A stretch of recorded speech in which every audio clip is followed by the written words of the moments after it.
This statement is directed to General Sibanda, the General of the Army of Zimbabwe. I have full authority to speak on behalf of progressive Zimbabweans and on behalf of the retired soldiers of Zimbabwe.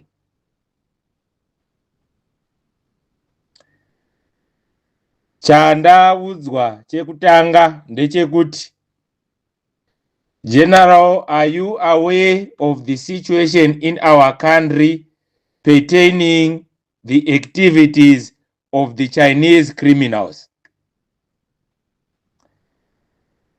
Number 2, my retired soldiers vari kuti vakabatana nemasi yeZimbabwe. Can we protect the country kana president asingachanzwisisiki zvaari kuita nenyika? Nenhau yekuti we have an understanding yekuti nyika yeZimbabwe yakarwirwa kuti vana veZimbabwe vave ndivo vari kubenefita nekuoccupy their land.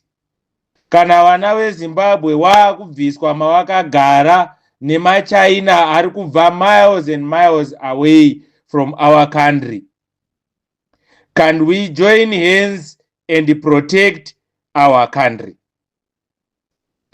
Chechitatu, as the people of Zimbabwe and the retired soldiers of Zimbabwe, we are appealing to you to act. At the same time, we are declaring full support on you to stop whatever zviri kuitwa nemaChina munyika. So, my retired soldiers amakashanda nawo nemasi yeZimbabwe iri kuti iripo pakukutsigirai kana mukatipa nhungamiro yekuti ngatibatanei tiprotecte nyika yedu kubva mukuparadzwa kwairi kuitwa nemaChina.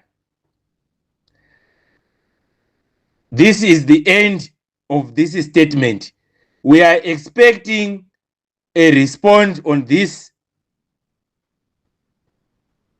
Tinodaira kuti muchatipindurawo without much delay, because each and every day distraction iri kuitwa munyika haisisina kumira zvakanaka. We are saying this in the name of the people.